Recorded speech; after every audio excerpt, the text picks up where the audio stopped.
à l'Église CCH, ceux qui nous écoutent aussi au travers des réseaux sociaux. Bienvenue à notre Église, bienvenue chez vous. J'espère que vous avez passé une bonne semaine.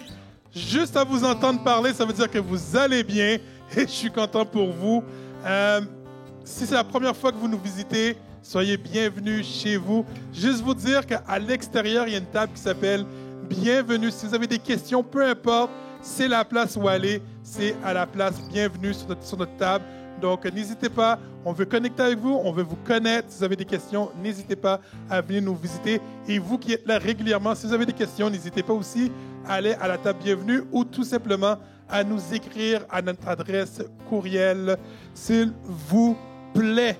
Aujourd'hui, on a quelques annonces à faire. Aujourd'hui, je voudrais juste céder la place dans quelques minutes à Francine qui va venir nous parler du ministère Vie Restaurée. Est-ce qu'on peut accueillir Francine avec nous?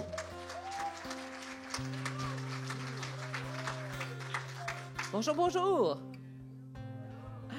OK. Si je vous dis qu'il y a des choses que je veux faire, puis que je ne les fais pas, puis qu'il y a des choses que je ne veux pas faire, mais je les fais pareil, qu'est-ce qui tourne pas rond avec moi? Est-ce que ça vous fait penser à quelqu'un?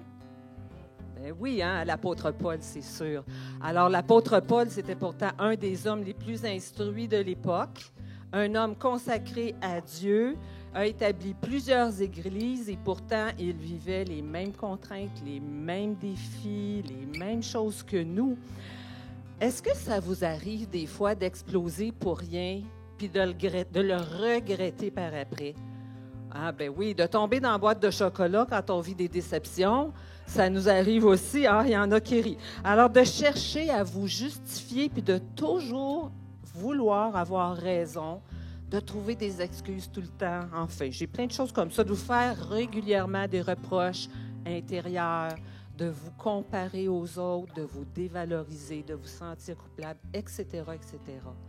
En fait, on veut s'améliorer, mais on tourne en rond. Je veux plaire à Dieu, puis je fais des choses qui font que je me sens coupable. Au Québec, on dit que plus ça change, plus c'est pareil. Okay? On veut que les choses changent, mais il n'y a rien qui se passe. Alors, savez-vous c'est quoi le problème? Vous savez? Non, c'est nous le problème. Parce qu'on essaye de changer par nous-mêmes, puis il n'y a rien qui se passe. Alors, c'est nous qui est le problème. Paul nous dit qu'il vit en constante contradiction avec lui-même. Il veut changer, il réalise qu'il y a un virus à l'intérieur de lui, mais qu'il a besoin de quelque chose de plus fort que lui pour s'en défaire. Et il a trouvé la solution. Bien sûr, on le sait, c'est quoi la solution? Hein? C'est qui? C'est Jésus. C'est Jésus qui est la réponse à tout ça. Et Vie Restaurée, c'est un outil formidable pour nous aider à comprendre et à trouver des solutions durables pour apprendre à vivre enfin en paix avec Dieu, avec soi-même puis avec les autres. C'est important de vivre en paix avec Dieu, d'apprendre à le connaître comme qui il est réellement, parce que la perception que j'ai de Dieu, de là, va déterminer la relation que je vais avoir avec lui. Puis vivre en paix avec soi-même, je ne sais pas si vous le savez, mais c'est avec nous qu'on passe le plus clair de notre temps. Et ça, c'est pour un bon bout. Alors, la vie est longue quand on est notre propre ennemi sur qui on s'acharne constamment. Puis avec les autres, vivre en paix avec les autres parce qu'ils font partie de notre quotidien, que ce soit à la maison, au travail, à l'école. En fait, il y en a partout. Ils sont partout.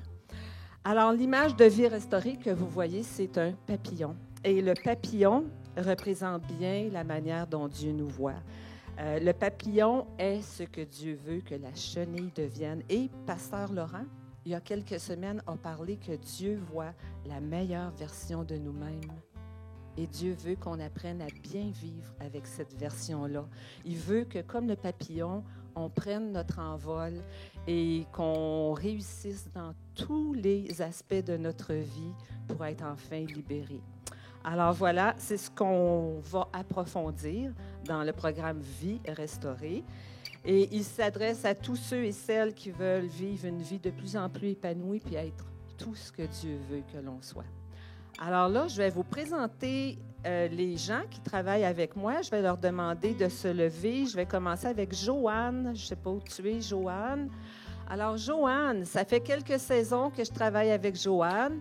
Et elle est avec nous, avec son grand cœur de maman, puis son écoute, ses oreilles extraordinaires pour entendre.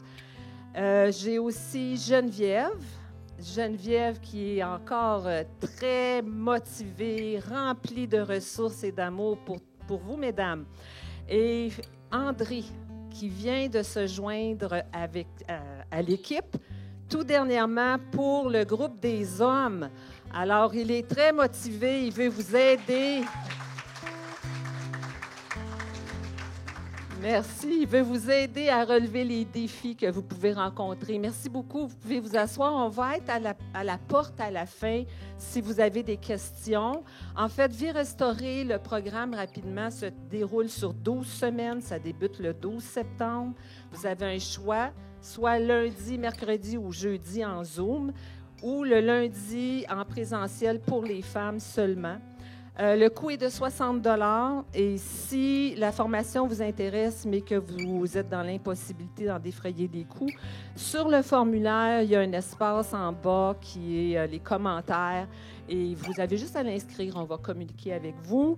Et voilà, ceux qui nous écoutent sur les réseaux, vous avez un lien qui apparaît, vous avez juste à vous rendre là. Je vous le dis, là, ne tardez pas. Les places sont limitées, les groupes sont limités, donc allez vous inscrire. Et merci, j'ai bien hâte de vous revoir. Merci beaucoup.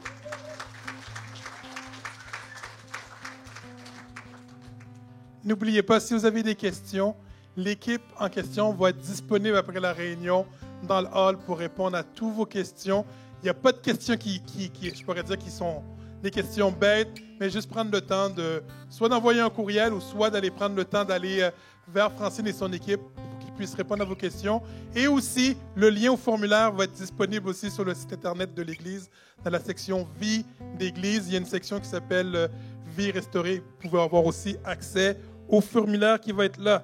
Juste avant la prédication, j'ai quelques annonces. Aujourd'hui, on a un pique-nique après l'Église. Ceux qui sont intéressés, vous n'êtes pas obligés, mais vous pouvez venir à un pique-nique qui va se faire au parc Schultz, tout de suite après la réunion, qui est à peu près à 10 minutes d'où on se trouve présentement du cinéma.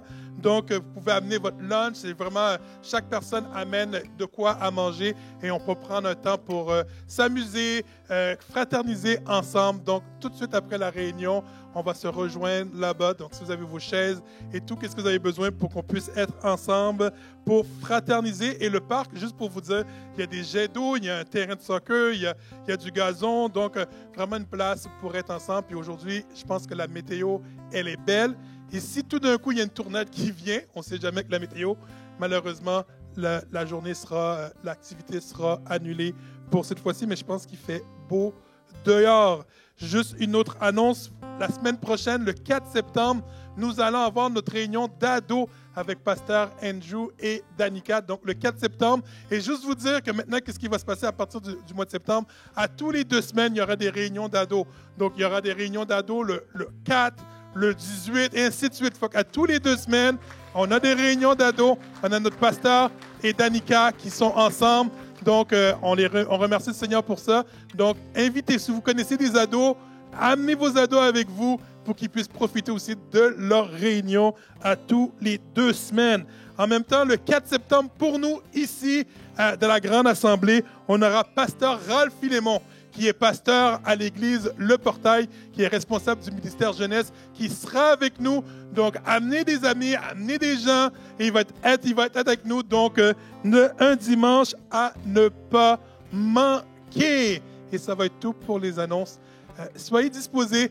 S'il vous plaît, vérifiez vos cellulaires, s'il vous plaît, mettez en mode vibration pour ne pas déranger la réunion, s'il vous plaît. Donc, juste avant que Pasteur Laurent vienne nous prêcher, je vais prendre le temps de prier. Seigneur, on te remercie pour ta grâce, on te remercie pour ton amour, on te remercie du fait que tu es fidèle. On te remercie que tu nous aimes tels que nous sommes, Seigneur. Peu importe ce que nous avons pu faire dans nos vies, tu continues à nous aimer, Seigneur, et que nous puissions l'accepter, Seigneur. Aujourd'hui, nous venons devant toi, Seigneur Dieu, avec le peu que nous avons, Mais je sais, Seigneur, tu as préparé quelque chose pour nous, que nos cœurs, que nos esprits puissent être réceptifs à ce que tu as pour nous, Seigneur Dieu, et que nous puissions sortir différemment que nous sommes rentrés. Je te remets Laurent, Seigneur Dieu, entre tes mains, que tu puisses le bénir, tu puisses le garder et que tu puisses l'utiliser afin que nous puissions être touchés par ta parole, Seigneur. Donc, c'est ainsi que je te prie, de le nom de ton Fils Jésus-Christ qui vit au siècle des siècles. Et tout le monde peut dire un grand. Est-ce qu'on peut accueillir notre pasteur Laurent? Bonjour tout le monde, ça va bien? Yes, très heureux d'être avec vous ce matin. Avant d'entrer dans mon message, je veux vous faire une petite annonce. On est 2 semaines avant un événement et je voulais vraiment vous l'annoncer. Je vous demande de prendre en note le dimanche 11 septembre qui s'en vient. Ça va être un dimanche particulier. Nous allons commencer une nouvelle série et je vous dis tout de suite, ça va faire office d'un dimanche un peu événementiel parce qu'il y a beaucoup de choses qu'on veut communiquer ce matin-là. Et en primeur, en fait, ça fait plusieurs mois maintenant que je travaille sur l'écriture d'un e-book. Et nous avons choisi vraiment de lancer donc une partie, un mini e-book. On est déjà sur l'écriture d'un second. Donc, c'est plusieurs parties. Et un mini e-book va être présenté le 11 septembre et il va être offert gratuitement et en exclusivité. Il va falloir être présent ce dimanche sur place pour le lancement du mini e-book qui va s'intituler « Répondre à l'appel de Dieu ». Également, nous allons débuter une nouvelle série ce matin-là et le e-book va être un outil pour la série pendant les 4 semaines que nous allons faire cette série. Alors, il y aura un suivi, il y aura des choses à vivre, une introspection et un cheminement expérimenté avec Dieu et tout va être bien conçu à travers les vérités qui vont être partagées. Également, le e-book qui va être là pour ça, pour nous accompagner. On va expliquer tout ça le 11 septembre et la nouvelle série va s'intituler « Suis-moi ». Et également, une belle surprise ce matin-là. Nous allons avoir le privilège d'accueillir parmi nous Sébastien Corne qui va venir faire la louange et l'adoration. Il a très hâte, je lui ai parlé. Oui, on peut applaudir. Alors, on a très hâte à cet événement. Alors, c'est un événement où il faut que vous soyez présents, mais vous n'avez pas le droit de venir tout seul. Alors, vous invitez des amis, peut-être des gens qui ont de la difficulté même à avancer au niveau de leur foi depuis quelque temps. Et c'est le temps de juste inviter, écoute, viens, il y a une réunion, laisse Dieu te toucher. Ou peut-être des personnes qui ne sont pas familières avec la foi. Nous allons faire une réunion également pour l'ensemble des personnes qui vont être présentes ce matin-là. Et on s'attend à vivre quelque chose d'extraordinaire. Amen. Je veux entrer dans mon message, dernier message de la série, comment garder un cœur ressourcé. Et je veux vraiment vous amener avec moi dans ce qu'on appelle un équilibre. Vous savez, la foi, c'est beaucoup de vérité, beaucoup de choses que nous sommes appelés à expérimenter avec Dieu de manière intense. Combien le croient? Dieu a des œuvres préparées d'avance pour chacune de nos vies afin que nous puissions les vivre, les accomplir. Dieu est un Dieu majestueux. Amen. Souverain, extraordinaire. Et il est omniprésent, omnipuissant, omniscient. Il sait tout, il peut tout, il est partout. Et ce Dieu qui est juste extraordinaire, intensément extraordinaire, est aussi ce Dieu qui nous a enseigné des vérités avec lesquelles nous allons devoir apprendre à marcher avec certaines nuances. Amen. Nuances. Le titre de mon message ce matin s'intitule « Trouver l'équilibre d'un cœur ressourcé ». Et je veux continuer avec ce verset qu'on a pris depuis le début de la série, qui est Romains chapitre 12, verset 2, et qui déclare ceci. C'est l'apôtre Paul qui dit « Ne suivez pas les coutumes du monde où nous vivons, mais laissez Dieu vous transformer en vous donnant une intelligence nouvelle, ainsi vous pourrez savoir ce qu'il veut. » Vous savez, il y a un Dieu qui nous a aimés, qui nous aime encore. Amen. Et il y a ce Dieu aussi qui nous demande d'aimer les autres comme lui, il nous a aimés. Et en même temps, il y a cet enseignement, c'est une vérité que l'on trouve dans les Saintes Écritures plusieurs fois à maintes reprises. Mais il y a aussi d'autres vérités qui viennent avec cette vérité. Il y a cette vérité que nous sommes appelés à aimer ce monde, et en même temps, il y a cette vérité qui nous dit « Méfiez-vous de ce monde ». Vous êtes là? Il y a tout un monde. Les autres peuvent être là pour nous inspirer. Combien le croient? Mais il y a aussi de ces autres qui peuvent être là pour nous intoxiquer. Il y a des gens qui sont là pour nous défier à aller dans la bonne direction, à prendre les bonnes décisions. Mais il y a aussi des gens, chers amis, qui sont là pour nous décourager. Il y a des gens qui nous donnent une bonne direction et il y a des gens aussi qui nous entraînent à nous détourner de la bonne direction. Et il faut savoir que les deux sont une vérité absolue. Et il faut apprendre à marcher avec l'équilibre de la foi. Et je vais vous expliquer comment on marche avec l'équilibre de la foi. Et pour ça, j'aimerais juste vous introduire avec un témoignage, une histoire en fait. Que, vous savez, je lis, un des personnages que je lis beaucoup, c'est l'histoire de Billy Graham. Sa vie, je ne sais pas pourquoi, depuis étant jeune, j'ai été impacté, j'ai été inspiré lorsque j'étais très jeune dans ma foi. Et à quelque part, vous savez, les gens qui nous touchent lorsqu'on est jeune, lorsqu'on expérimente quelque chose de si fort dans notre vie pour la première fois, en général, ce sont des personnes je ne dis pas qu'on adule, mais c'est des personnes qui nous inspirent pour toujours. Et Billy Graham, j'ai tendance à vraiment étudier sa vie, à voir son parcours. Beaucoup de choses aussi qui m'interpellent et dont les choses aussi que j'ai appris à travers ses enseignements. Et je suis aussi fasciné de voir comment Dieu a utilisé cet homme-là, Billy Graham, qui est un célèbre évangéliste qui est décédé aujourd'hui, mais les années 60, 70, 80, 90 et même jusqu'à un certain âge, là, il continuait à servir le Seigneur et c'est quelqu'un que Dieu a utilisé grandement.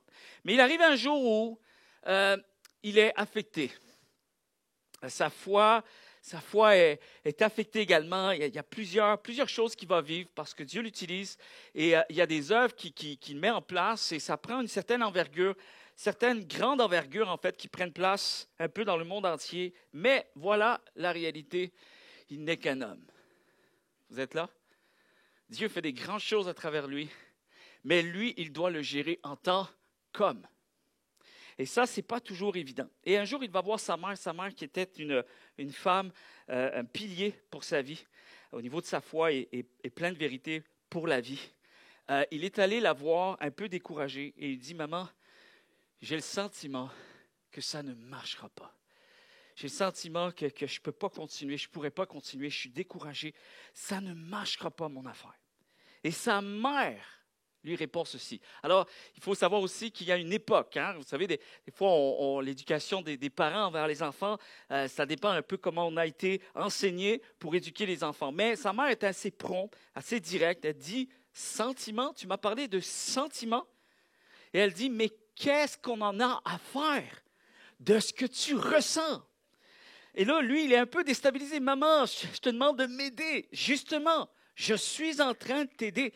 Qu'est-ce qu'on en a à faire de tes sentiments? » Ce n'est pas toujours ça qu'il faut faire avec nos sentiments. Okay? C'est pour ça que je dis qu'il y a une nuance. Okay? Les sentiments, il faut pouvoir aussi les valider. Il y a des bons sentiments et même des sentiments qui sont plus difficiles à gérer. Il faut pouvoir les valider. Mais il faut aussi savoir quand est-ce qu'il faut écouter nos sentiments et quand est-ce qu'il ne faut pas écouter nos sentiments. Et dans ce cas-ci, sa mère avait raison. Parce qu'elle lui explique une grande leçon. Elle dit, « Billy, il faut que tu comprennes une chose. Les sentiments, ça va et ça vient. Il y a des sentiments que tu vas devoir apprendre à garder, à nourrir, à alimenter. Mais il y a des sentiments, Billy, qu'il va falloir que tu apprennes à rejeter très rapidement et à être très direct avec certains sentiments. » Et lui, il essaie d'argumenter. Il dit, « Maman, tu ne comprends pas. Je ne sais pas si tu réalises ce que les gens disent à mon sujet. » Il était très critiqué. Vous savez, souvent, les gens qui accomplissent le plus sont les gens les plus critiqués. Et par des gens qui accomplissent le moins, en plus de ça. Et il dit, tu n'entends pas les gens ce qu'ils disent sur moi, ça ne te fait rien, moi ça m'affecte. Et puis à quelque part, peut-être qu'ils ont raison à cause de la critique. Et sa mère lui dit, les gens, d'abord les sentiments. Et là, tout d'un coup, les gens, maintenant tu me parles des gens? Et elle dit ceci, parce qu'elle a dit, les sentiments, ça va et ça vient. Billy, il faut que tu apprennes une chose. Les gens, ça va et ça vient. C'est comme les sentiments. Et elle dit, tu serais bien stupide, écoutez bien ceci, de vivre aux dépens de ce que les gens pensent de toi. Tu serais bien stupide. Parce que tantôt, ils disent une chose. Et quelques secondes plus tard, ils disent son contraire. Billy, écoute-moi. Écoutez bien ceci. Vous savez, c'est dans un témoignage. J'ai été touché. La foi, plus souvent que tu ne le penses, ce n'est pas une affaire d'émotion. Ce n'est pas à propos de ce que tu entends des autres, ou de ce qu'ils penseront de toi, ou de même ce qu'ils feront envers toi. Toi, écoutez bien, tu as été choisi de Dieu. Il t'a tracé une destinée.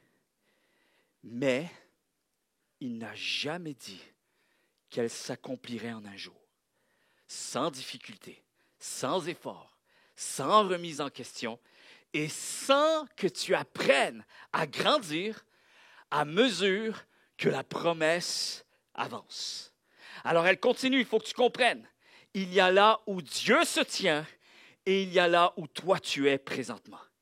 Il y a là où Dieu est allé. Vous savez, souvenez-vous du message, il y a 2 semaines, je vous ai dit, vive pour ce qui a été promis. Dieu nous a vus déjà dans notre meilleure version et il revient dans notre présent pour nous dire, voici ce que tu vas devenir, fais-moi confiance, je l'ai vu.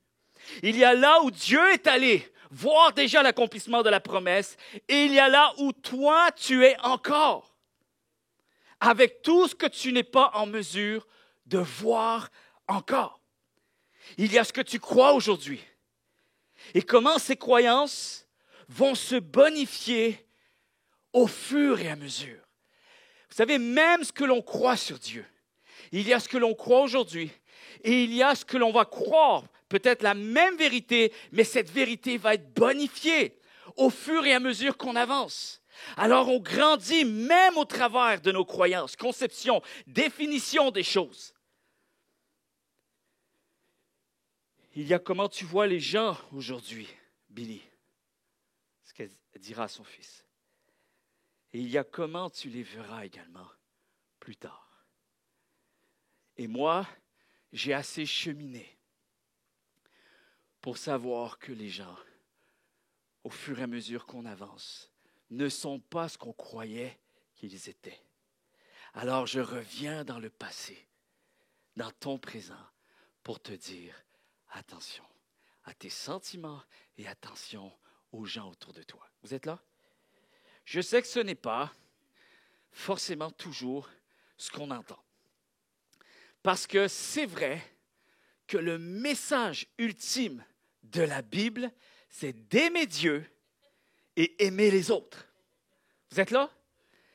Mais la Bible, cette même Bible, va parler presque au même degré de pourcentage, où Jésus va dire « aimer les autres », il va y avoir le même pourcentage d'énergie dans ses enseignements pour nous mettre en garde à propos des autres.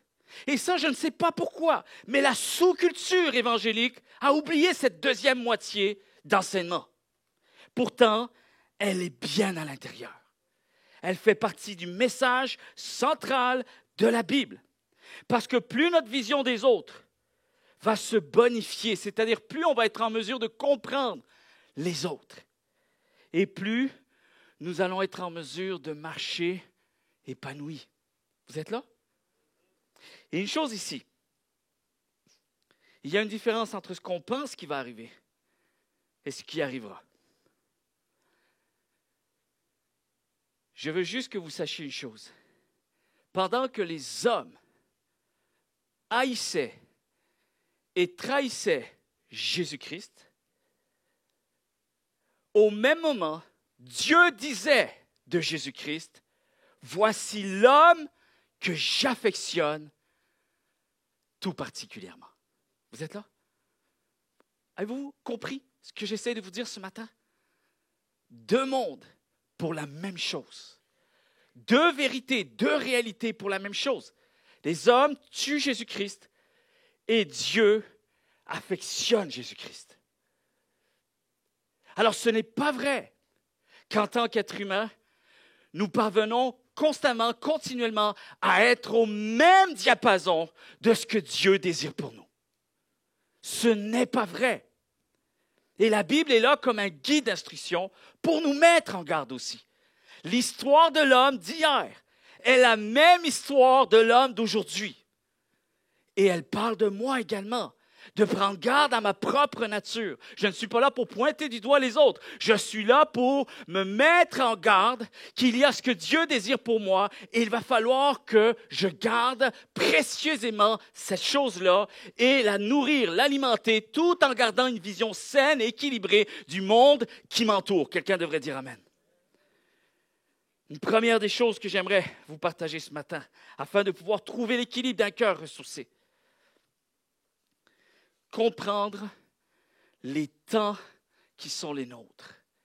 Première vérité, comprends les temps qui sont les tiens. C'est drôle parce que je n'en ferai pas vraiment une grande étude de théologique à travers le passage que je vais vous lire maintenant. Alors peut-être il est pris un peu hors de son contexte, mais il y a quand même une vérité ici. C'est dans Marc chapitre 8, verset 19 et verset 20. En fait, il y a un contexte à ce moment-là où Jésus va commencer à avertir ses disciples de se méfier des religieux. Okay, les pharisiens, il y avait des bons pharisiens, il y avait des moins bons pharisiens. Okay? Alors, Jésus est obligé parce qu'il voit là qu'il y a quelque chose qui se passe dans le cœur de ses disciples. Ils sont un peu, on va dire, un peu bonasses. Okay? Et là, Jésus les met en garde. Attention, méfiez-vous du levain des pharisiens. Ça, je vais vous expliquer un peu plus tard. Méfiez-vous même du levain de Hérode, des Romains. Okay? Et c'est spécial parce qu'on voit qu'ils ont de la difficulté, les disciples, à comprendre un peu ce que Jésus essaye de dire. Alors eux, ils pensent que c'est une affaire de nourriture et tout ça. Et c'est drôle parce qu'en même temps, je perçois quelque chose, même dans ce que Jésus a dit, d'assez anodin, lorsqu'il dit, voici ce qu'il dit. Quand j'ai partagé les 5 pains pour les 5000 hommes, vous savez, la fameuse multiplication de nourriture que Jésus a fait, vous avez emporté ensuite de ça des paniers pleins de morceaux. Combien y en avait-il? Ils répondirent, 12 paniers. Et Jésus continue. Et quand j'ai partagé les 7 pains pour les 4000 personnes, ça c'était une autre fois, vous avez emporté des paniers pleins de morceaux. Combien y en avait-il? Et ils répondirent, 7 paniers. Et c'est drôle parce que des fois on pense que c'est anodin, ce discours-là, dans ce chapitre-là, dans ce contexte-là, mais en fait ça fait tellement écho à ce que Jésus essaye aussi d'expliquer à leurs disciples. Il y a des bonnes personnes, il y a des moins bonnes personnes.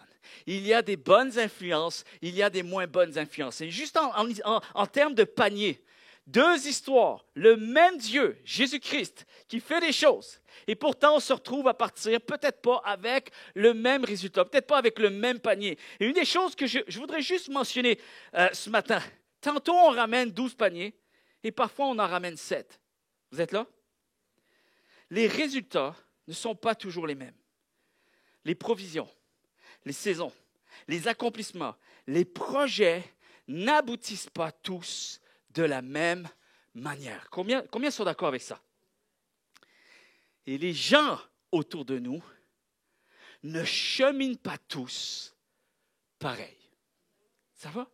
C'est ça le contexte. C'est que Jésus est en train de leur ouvrir les yeux. Hey, allumez un peu. Parce qu'il faut qu'il les prépare à ce que celui qui aimait le monde va être tué par ce même monde. Vous êtes là? Et d'ailleurs, c'est ça qui va les déstabiliser beaucoup parce qu'ils sont encore dans une espèce d'illusion de la foi et ce monde qui est merveilleux. La foi, c'est merveilleux. Le monde n'est pas toujours merveilleux. Vous êtes là? Alors, nous ne sommes pas tous au même niveau de compréhension, de maturité. Certains sont de caractère calme, d'autres anxieux. Il y a des généreux, il y a des désengagés. Il y a des sensibles, il y a des indifférents. Il y a des verbomoteurs, puis il y a des zéros expressifs. Il y a des gens qu'on s'attendait à les voir à un certain niveau et ils ne sont pas rendus là où on pensait. Il y a des gens qui ne sont pas là où ils sont supposés être. Certains sont plus altruistes que d'autres.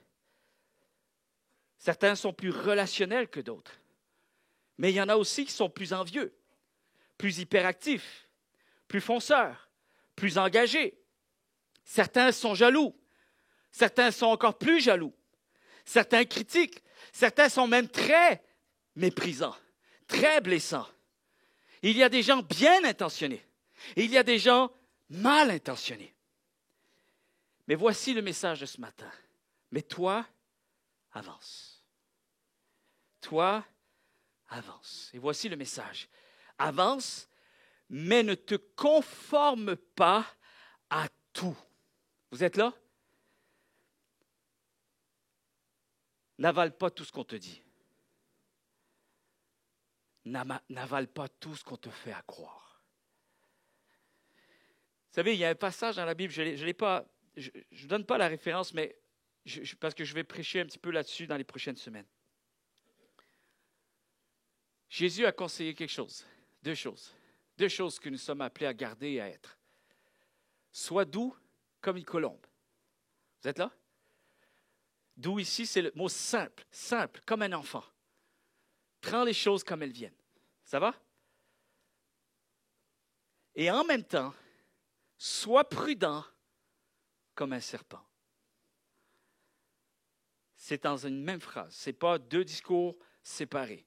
C'est un seul et même discours. Un seul et même enseignement. C'est une vérité, chers amis. Une seule vérité. Comprends les temps qui sont les tiens. Sache quoi être dans les circonstances que tu traverses. Vous êtes là? Saisis le cœur de Dieu pour ta vie. On aime bien cette phrase, hein? Mais c'est aussi pouvoir orchestrer cette vérité dans les éléments très concrets de notre vie, notre quotidien de vie. Saisis le cœur de Dieu, saisis le cœur de Dieu pour la saison dans laquelle tu es et saisis la saison qui est la tienne, ce que Dieu met devant toi. Vous êtes là? Positionne-toi. Parfois, tu vas sentir le besoin de marcher avec humilité et parfois, tu vas être ambitieux. Parfois, l'ambition est très mal comprise par les autres, mais il y a un équilibre entre humilité et ambition. Et excusez-moi du terme, mais parfois, il faut être altruiste et parfois aussi, il faut être sage. Vous êtes là? Parfois, on est appelé à être concerné et d'autres fois, il faut être prudent. Mais un ne vient pas annuler l'autre. C'est juste qu'il faut trouver l'équilibre entre répondre à l'appel de Dieu et pouvoir aussi se préserver soi-même. Quelqu'un devrait dire Amen. Et mon message ce matin est celui-ci. Pense à toi. Et il n'est pas chrétien, ce pasteur-là. Il n'est pas chrétien du tout. Voici, je lis ma Bible presque tous les jours. Il faut bien que je dise la vérité quand même. Et voici ce que la Bible me dit à moi. Pense à toi avant de penser aux autres. Non, il y a plein d'autres choses que Jésus a dit, puis c'est pas ça. Déformation. Il faut se déformater et bien comprendre ce que Jésus a enseigné. Se reformater. En d'autres termes, Jésus n'a-t-il pas dit « veille sur toi-même » ? Jésus n'a-t-il pas dit « garde ton cœur » ? Jésus, Dieu, anyway, la Bible, Jésus était déjà vivant quand Salomon a écrit les Proverbes. Vous êtes là? Garde ton cœur plus que toute autre chose. Car de lui viennent les sources de la vie. En d'autres termes, ce qui va suivre va dépendre de ce que tu auras entrepris, préservé, gardé, veillé et nourri pour toi-même. Vous êtes là? Jésus va dire ceci dans Marc chapitre 8, verset 36. Qu'est-ce que ça donne de gagner le monde si je perds mon âme? Tu perds ton âme, tu perds le monde. Le monde, c'est second. Toi, c'est en premier. D'ailleurs, non, c'est bizarre. Ils défendent tout ce que j'ai appris, tout ce qu'on m'a enseigné sur la foi. Écoute bien ceci. Tu aimeras le Seigneur ton Dieu de tout ton cœur, de toute ton âme, de toute ta pensée et de toute ta force. Ça, c'est le premier commandement. Et voici le second. Tu aimeras ton prochain comme toi-même. Mais d'abord, tu as besoin d'apprendre à être aimé. Amen. Par le véritable amour. Cet amour qui est éternel, qui vient de Dieu. Et ensuite, tu seras en mesure de pouvoir aimer les autres. D'abord toi et ensuite les autres. Les autres recevront les bénéfices de ce que tu auras compris sur toi-même. Tu ne peux pas donner plus que ce qui est en toi. Combien le croient? C'est une logique ou pas? Tu ne peux pas faire comprendre ce que tu n'as pas compris. Tu ne peux pas être le guide de quelque chose dont toi-même tu n'as pas été guidé.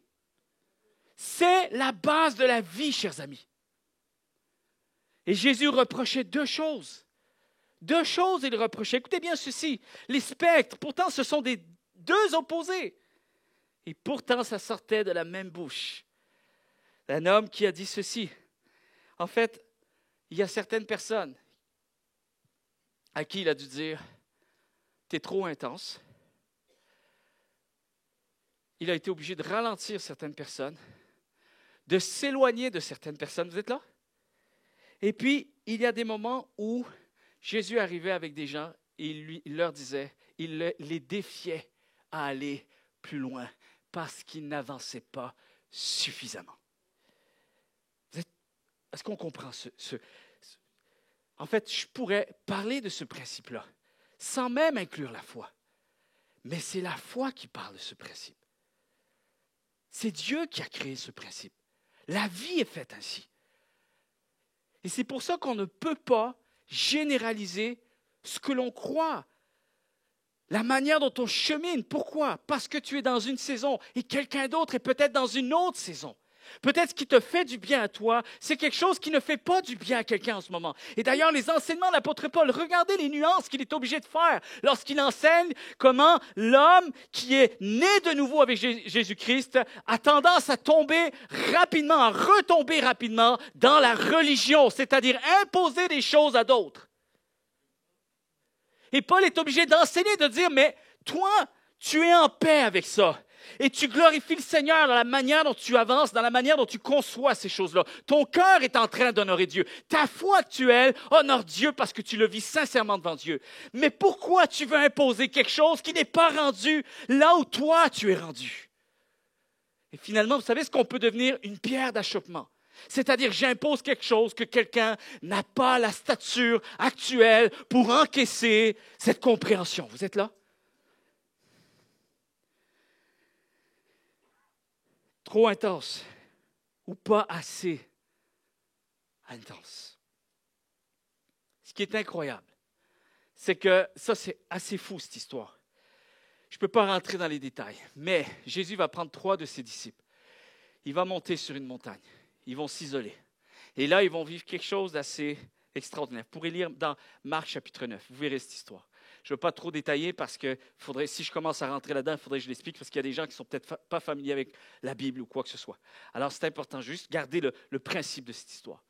Mais il y a une vision, il y a quelque chose d'absolument miraculeux, surnaturel qui va se passer. 3 des disciples vont vivre quelque chose. Si je vous suscite l'intérêt, tant mieux. Allez voir par vous-même et lisez l'histoire. Marc chapitre 9. Et finalement, de cette histoire, tu vois notre cher ami Pierre. Lui, il est toujours dans, je ne sais pas, il faut toujours qu'il dise quelque chose.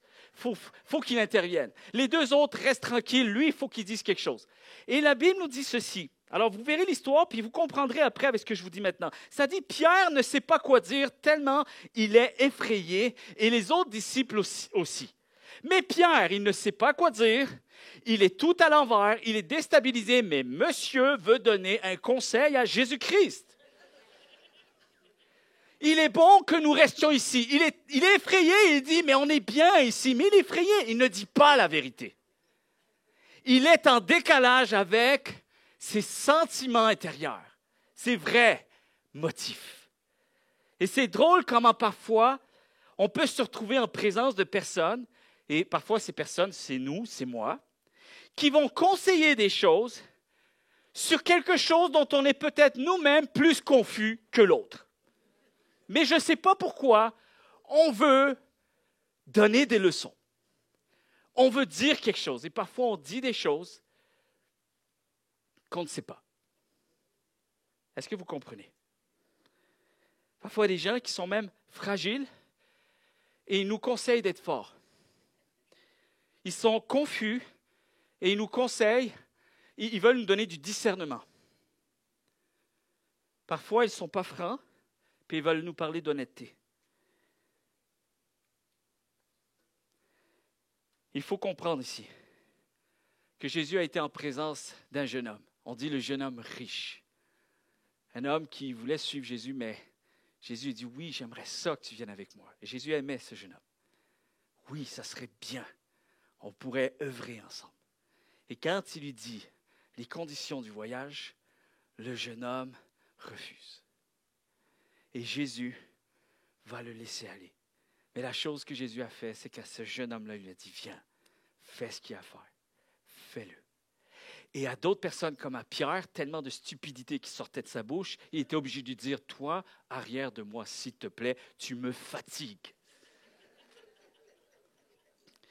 C'est aussi ça la Bible. Et étrangement, je ne sais pas pourquoi, mais on ne veut pas prendre leçon du cheminement même de Jésus-Christ, des disciples, pour juste apprendre à trouver l'équilibre, pour justement être en mesure de garder un cœur ressourcé jusqu'à la fin de la course. Attention avec les autres, parce que Jésus-Christ faisait deux choses. Il affligeait parfois les confortables et il confortait les affligés. C'était deux choses qu'il faisait. Il y a de ces autres, chers amis, qui peuvent te rendre la vie vraiment difficile. Peut-être que c'est toi qui rends la vie difficile à quelqu'un d'autre. Les autres peuvent nous rendre fous, nous décevoir, nous blesser et nous influencer dans la mauvaise direction. J'aimerais que nous puissions être au clair avec cette vérité. Ce n'est pas parce qu'on est chrétien qu'on est crétin. On veut garder du discernement. Combien sont là ce matin? On veut garder du discernement. Maintenant, le problème n'est pas les autres. Le problème n'est pas les circonstances. Le problème, c'est chacun de nous. Le problème, c'est la place que tu accordes aux autres. C'est la place que tu vas accorder à tes circonstances. Tellement qu'elles vont venir étouffer des vérités plus précieuses pour ta vie. Et tu vas perdre un cœur ressourcé. Tu vas t'inquiéter. L'histoire de Marie et de Marthe. Tu t'inquiètes pour si peu de choses. Alors qu'il faut choisir l'essentiel. Vous êtes là? Ce matin, on a eu une belle annonce de Vie restaurée. De quoi il s'agit à travers ces étapes? Pourquoi nous mettons en place un programme comme celui-ci? Parce que nous y croyons. Parce que c'est bien d'avoir la foi. C'est bien d'avoir un cœur qui se questionne sur les choses de Dieu. C'est bien d'aimer Dieu. On veut adorer le Seigneur. On veut croire qu'il est majestueux, qu'il est extraordinaire. Mais nous savons qu'il y a du travail à faire. Nous sommes en chantier. Et pour bien comprendre le cœur de Dieu, pour être épanoui avec Dieu, il faut comprendre non seulement son cœur. Ce matin ici, il a été question aussi de se comprendre soi-même et d'apprendre à comprendre les autres et de pouvoir vivre non seulement avec Dieu de manière épanouie, avec soi-même de manière épanouie et avec les autres de manière épanouie. Et si c'est un problème pour la plupart d'entre nous, chers amis, il y a un programme, il faut s'inscrire. Là, je ne suis pas vendeur, OK? Je dis des choses parce que je crois que ce programme peut sauver quelqu'un ici.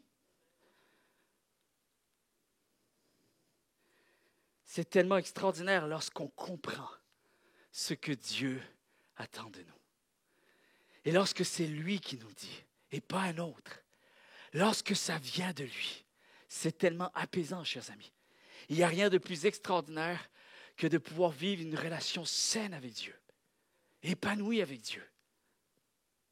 Vous savez, on ne réalise pas toujours, mais on est structuré, on est formaté par ce que j'appelle, je dis souvent ce terme, la sous-culture évangélique. Et il y a toutes sortes de cultures, sous-cultures évangéliques. On a été enseigné d'une certaine manière. Et pourtant, chers amis, il va falloir qu'on y mette un peu du ménage. Des choses que j'ai crues jusqu'à maintenant, et peut-être faire un bilan, une introspection. Est-ce que c'est réellement une vérité? avec laquelle je suis appelé vraiment à ne faire qu'un avec cette vérité. D'avoir vraiment un bilan à faire, une remise en question. C'est très bon, c'est très sain, une remise en question. Je ne doute pas à propos de l'amour de Dieu. Je ne doute pas de ce que Dieu désire pour moi.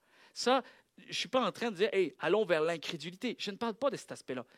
Mais je parle de se remettre en question par rapport à tout ce qu'on a été enseigné et de faire un peu le point sur ce qui est vraiment bénéfique pour mon cœur afin qu'il puisse demeurer pleinement ressourcé devant Dieu. Amen. Je dis à quelqu'un ce matin, sois le leader de ta propre vie. Sois le leader de ta propre vie. Jean-Baptiste a été tué par un homme qui l'aimait et qui le respectait. Vous êtes là?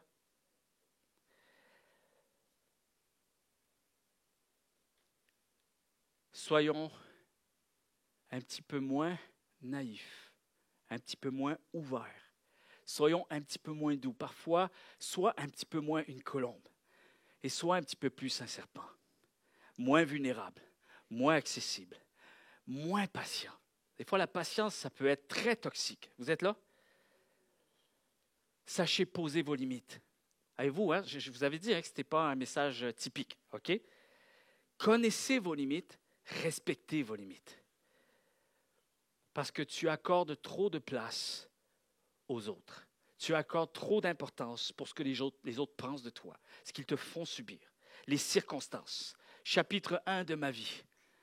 Je marche sur un trottoir, je ne vois pas le trou, je tombe dans le trou, je me blesse, j'ai de la misère à relever, je sors du trou, je me soigne et je continue sur le même trottoir. Chapitre 2 de ma vie. Je marche sur le même trottoir, je rencontre un autre trou que je n'ai pas vu, je tombe à l'intérieur, je me blesse, j'ai de la misère à ressortir, je me soigne. Et je continue sur le même chemin. Et ça dure jusqu'au 4e chapitre de sa vie. Chapitre 5 de ma vie. Je change de trottoir. J'espère que vous avez compris le message. Parfois, il y a des décisions à prendre pour ne pas continuer à se laisser intoxiquer. Vous êtes là? Garde ton cœur. C'est un commandement que Dieu t'a donné. Ce n'est pas un commandement des autres pour toi. C'est ton commandement pour ta vie. Parce que, deuxièmement, il y a toujours une leçon du jour. Où que tu sois, qui que tu sois, quoi qui t'arrive, ou même quoi que tu aies pu faire jusqu'à maintenant, j'aimerais te dire une chose. Tu es en apprentissage. Il y a toujours une feuille de route actuelle. Tu as cheminé dans quelque chose, tu dois continuer à cheminer dans autre chose. Il y a toujours un ordre du jour qui t'est confié à toi personnellement. Vous savez, moi, ce que j'aime des fois, c'est de voir comment les disciples vont voir Jésus-Christ. Ils vont dire, regarde eux autres là-bas, regarde ce qu'ils font. Ils font des choses en ton nom, mais ils ne sont pas avec nous. Et là, en fait, ils essayent de dire à Jésus, on va les arrêter, il faut qu'ils arrêtent. Et le conseil que Jésus a donné, plutôt un avertissement, c'était presque un reproche, laissez-les tranquilles. Vous, suivez-moi. Autant on fait attention aux autres, mais faisons attention à nous-mêmes, parce que peut-être que c'est nous qui intoxiquons quelqu'un en ce moment. Peut-être que c'est nous l'agent qui doit être sensible à ce que nous faisons. Il faut apprendre à accueillir, chers amis, un équilibre, l'équilibre des choses, un équilibre à maintenir. Un cœur et une mesure de foi à préserver pour aujourd'hui, c'est aussi accueillir le présent aussi imparfait qu'il puisse sembler être. Et parfois, il y a des choses autour de nous qu'on aimerait que ça soit différent et on ne peut pas faire en sorte que ça soit différent. Et la chose qu'il faut comprendre à ce moment-là, c'est d'apprendre à marcher pour ce qui nous est confié à nous. Tu ne peux pas aller plus loin. Tu ne peux pas prendre des décisions pour les autres. Tu ne peux pas changer les autres. Tu peux les influencer, tu peux les inspirer, tu peux les aider, tu peux les aimer, mais tu ne peux pas prendre la décision pour eux. Et c'est tellement important ce message-là. Quand on demeure continuellement un étudiant de la vie avec Dieu, on vit mieux, plus léger, plus en paix, moins sous pression de devoir prouver quoi que ce soit. Toi, suis-moi. C'est la parole que Jésus nous dit à chacun d'entre nous ce matin. Quelqu'un a dit un jour ceci, « Je n'efface rien dans ma vie. Je ne néglige rien. » Écoutez ça comme c'est bon. Chaque chose, même la plus infime, a fait de moi ce que je suis aujourd'hui. Les belles choses m'ont enseigné à aimer la vie et les choses mauvaises à savoir la vivre. En d'autres termes, peu importe que ça soit positif ou négatif, je vais faire en sorte que ça soit bénéfique pour moi. Savoir vivre dans les temps qui sont les miens. Où est-ce que moi, je me situe dans ces temps que je vis? Qu'est-ce que je dois apprendre?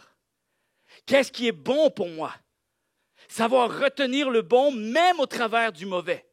Et ne pas tomber dans le piège de se laisser atteindre par les circonstances qui sont très souvent passagères, éphémères. Et surtout apprendre à garder notre cœur, à garder sa foi pour soi. Parce que tu as le devoir de te garder. Tu as le devoir de te garder. Tu es appelé à être, premièrement, le leader de ta propre vie. Je peux être affecté par un projet qui a échoué, par une personne qui m'a déçu. Je peux être affecté par un passé imparfait, une situation imprévue, ou même des erreurs commises. Mais je vais permettre à mon cœur et à ma stature intérieure et à ma foi en Dieu d'en tirer bénéfice. Je vais apprendre quelque chose. Je vais apprendre des vérités plus profondes encore. Peut-être des choses que je n'aurais pas pu apprendre dans d'autres circonstances. Elles vont me rendre plus forte, ces vérités, plus mature, un caractère plus affiné, une résilience. Je vais permettre à Dieu, j'espère que vous êtes de ceux et celles qui désirent élever cette prière, ce souhait, je vais permettre à Dieu de me rendre meilleur, de me rendre meilleur.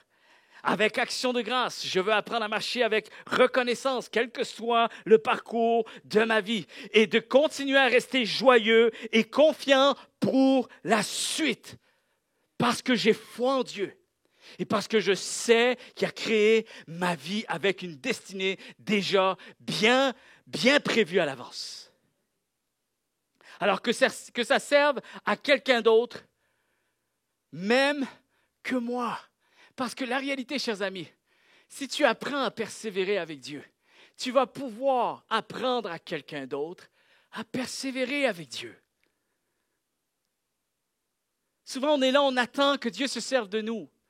Sois d'abord le maître de ton propre chantier et ne t'inquiète pas pour la suite. Quelqu'un saura être inspiré par ce qui ressort de vrai chez toi. Et non l'inverse. Je vais m'en servir pour devenir une meilleure version de moi-même, pour devenir la personne que je suis appelé à devenir. Un ami m'a appelé cette semaine, dans des temps difficiles, avait besoin qu'on prie ensemble, que je l'encourage également. Un homme qui sert le Seigneur en Afrique en ce moment, je ne peux pas trop donner de détails, pour qui c'est vraiment difficile. Il doit faire attention lorsqu'il commande la nourriture, parce que des gens lui en veulent, parce qu'il sert le Seigneur, parce qu'on ne veut pas de lui ici. Et tellement qu'il doit faire attention que parfois il se prive de commander parce qu'il y a des gens qui connaissent du monde et qui peuvent s'arranger pour que la nourriture soit empoisonnée. Il y a des gens qui veulent tellement qu'ils tombent qu'ils vont payer des prostituées pour qu'ils aillent le séduire. Il y a des gens qui veulent tellement qu'ils tombent qu'ils vont payer des sorciers pour faire des incantations à leur égard.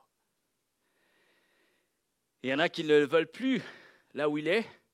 Alors, à chaque fois qu'il sort de chez lui, il se fait racketter par la police. Et là, il me dit, c'est difficile. Et ce qui était assez particulier, c'est qu'alors qu'on parlait ensemble, c'est tellement une autre réalité, chers amis. On ne peut pas des fois imaginer à quel point on est privilégié de pouvoir juste avoir la liberté de faire ce qu'on fait ce matin. Il y a des places où on nous applaudit de prêcher Jésus-Christ, puis il y a des places où on nous poursuit. Nos vies peuvent être menacées, et c'est plusieurs places dans le monde. C'est incroyable. Mais voici sa phrase. Finalement, c'est lui qui m'a encouragé. Et presque je l'utilise pour vous donner ce message ce matin. Je lui ai dit que j'allais le faire. Il dit, tu sais quoi, je suis beaucoup critiqué. Il y a des gens qui me disent, abandonne. Même des gens proches de lui, abandonne. Tu n'as pas à rester dans cette situation-là. C'est des gens qui l'aiment qui lui disent ça. Je ne dis pas que c'est des gens mal intentionnés. Mais voici, il est convaincu qu'il doit rester. Et voici sa phrase. Laurent, aide-moi à ce que je puisse faire les comptes dans 20 ans. On fera les comptes dans 20 ans. Mais ce n'est pas maintenant que je dois déterminer qu'est-ce qu'il y en est. C'est incroyable. Pour l'instant, on avance. C'est ces mots. On fera les comptes dans 20 ans, mais aujourd'hui, on continue. Aujourd'hui, on apprend.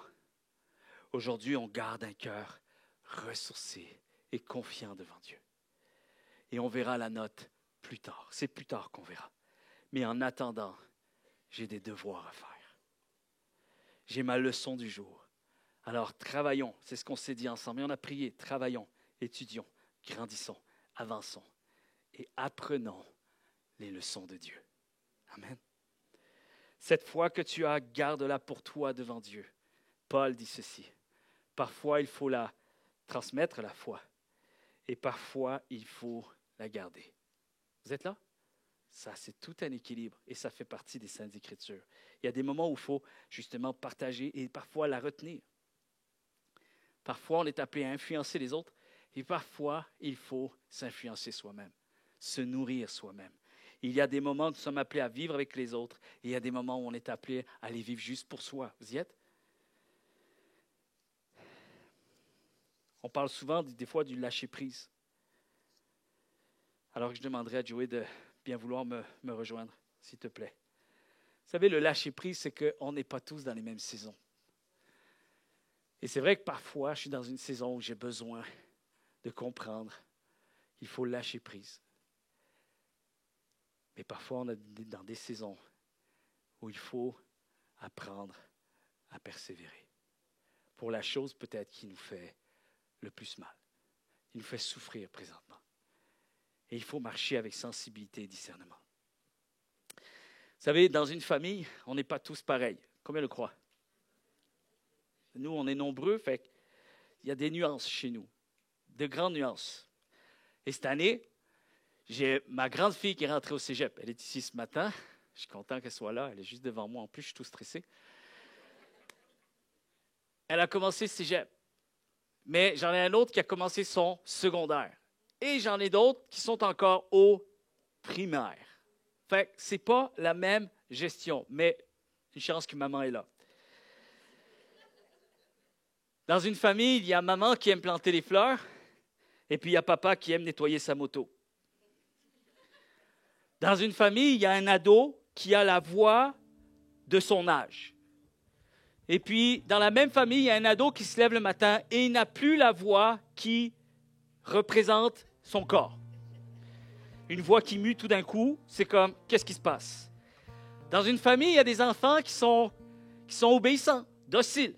Et puis, arrivé à un âge d'ado, je ne veux pas trop, tous mes enfants sont là, fait que c'est compliqué pour moi de dire ça, mais c'est comme il y a de l'indépendance. On croit tout savoir, on défie l'autorité. Et malheureusement, dans cette même famille, il y a un papa qui oublie que c'était exactement ce que je faisais subir à mes parents.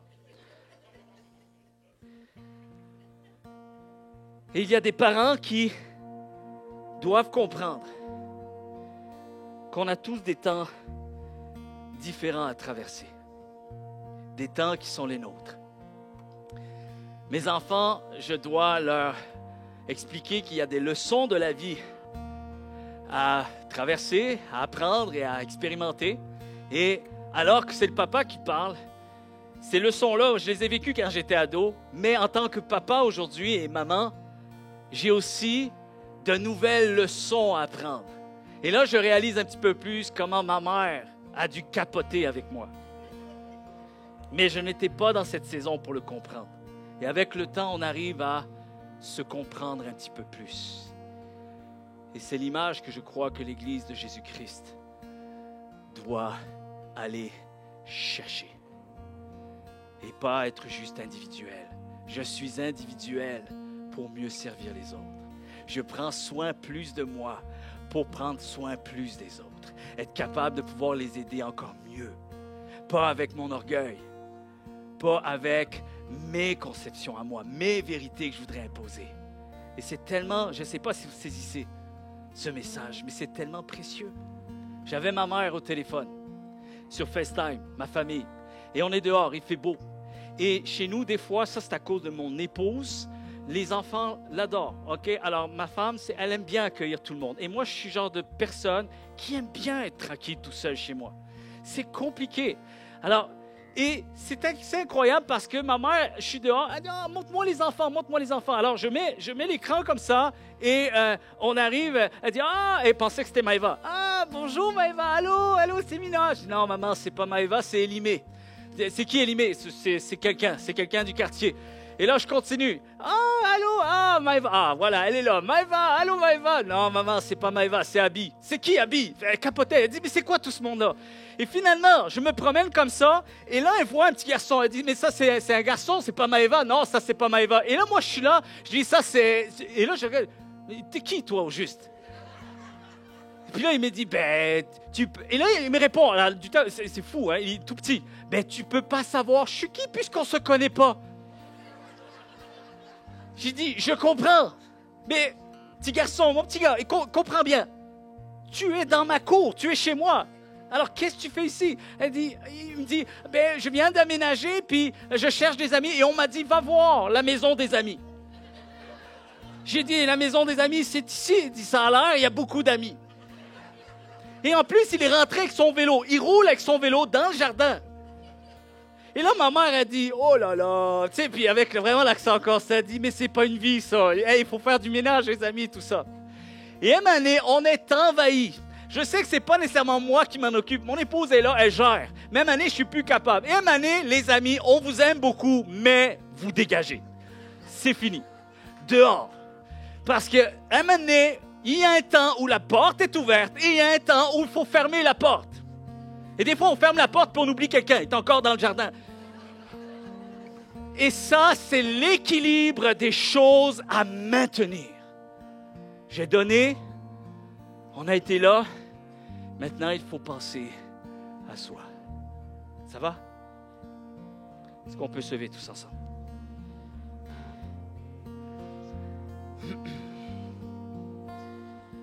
Comment on termine un message comme ça? En réalité, il faut que je dise ceci. C'est ma troisième vérité et je vais juste le dire en une phrase. Chers amis, une phrase qui fait du bien, une phrase qui nous libère. C'est une vérité. C'est une vérité. Écoute bien ceci. Le monde existait avant toi. Et le monde continuera après toi.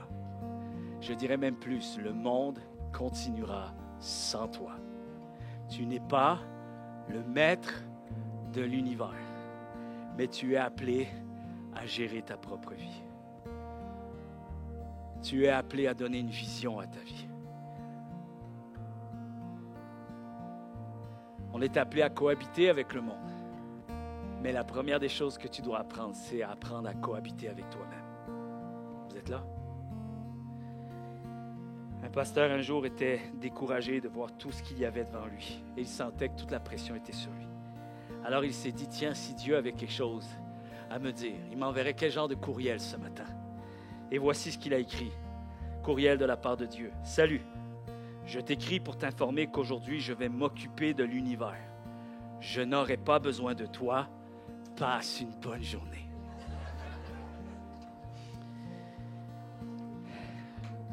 Yes.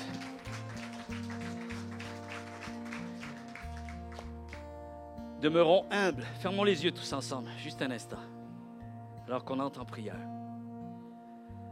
Chers amis, nous sommes tous dans le même bateau. Mais il faut apprendre à avancer avec humilité. avec moins de pression. Une pression que Jésus ne nous a jamais imposée. Il faut apprendre à marcher avec moins d'orgueil, moins de faux paraître. Nous sommes plus de 7 milliards d'habitants sur cette terre. Mais apprenons déjà à être le leader de sa propre vie.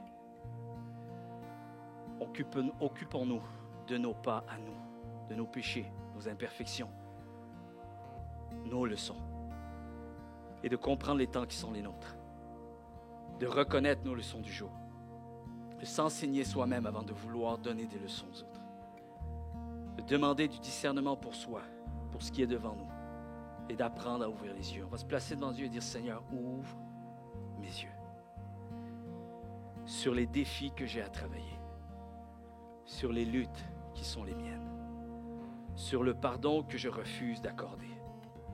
Ouvre mes yeux sur cette culpabilité qui me hante et me détruit de l'intérieur. Ouvre mes yeux sur ces regrets qui me rongent, sur ces défauts que je ne veux pas admettre, sur cette peur du qu'en dira-t-on, de l'image, de l'apparence, de l'opinion des autres. Ouvre mes yeux, Seigneur, sur cette dépendance affective, cette peur d'être rejeté, cet élan de générosité qui cache en réalité ce besoin d'être aimé à tout prix et de vouloir recevoir en retour. Ouvre mes yeux sur cette obsession d'être reconnu, cette insécurité qui me pousse à attirer constamment la pitié sur moi, cette critique facile à l'égard des autres, cette fatigue que je refuse d'admettre dans le but de préserver l'image d'une personne forte et solide. Ouvre mes yeux sur cette incompétence et cette insuffisance, cette fragilité que je tente de camoufler avec orgueil, ce péché que je cache et que je nourris sans cesse en secret. Ouvre mes yeux, Seigneur, sur cette personne que je suis quand personne ne me voit. Seigneur, on veut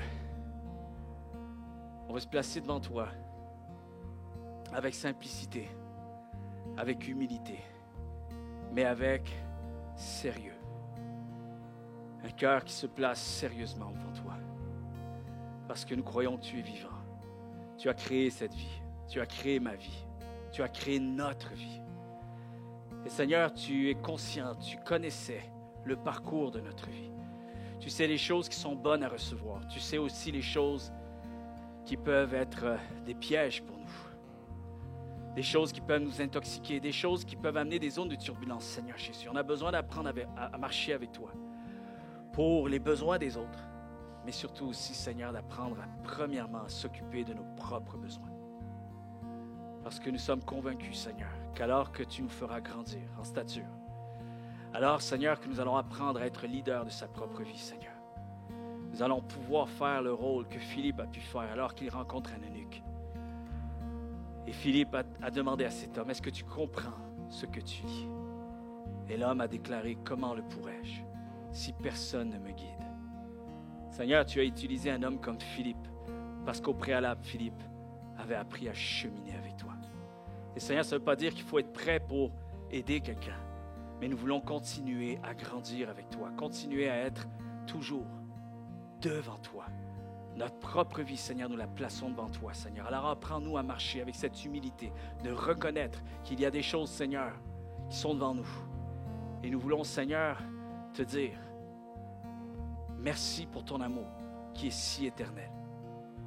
Merci, Seigneur, pour cette grâce, cette fidélité, Seigneur. Peut-être une personne ce matin réalise son besoin de venir en Jésus-Christ, de juste lui confier sa vie, de dire, Seigneur, je te confie mon cœur, encore une fois, je confie ma vie. Parce que je sais, Seigneur, que tu es celui qui peut m'aider comme personne d'autre. Dans le précieux nom de Jésus ce matin, on va chanter un chant qui déclare, je te suivrai. Tous les jours de ma vie, je te suivrai.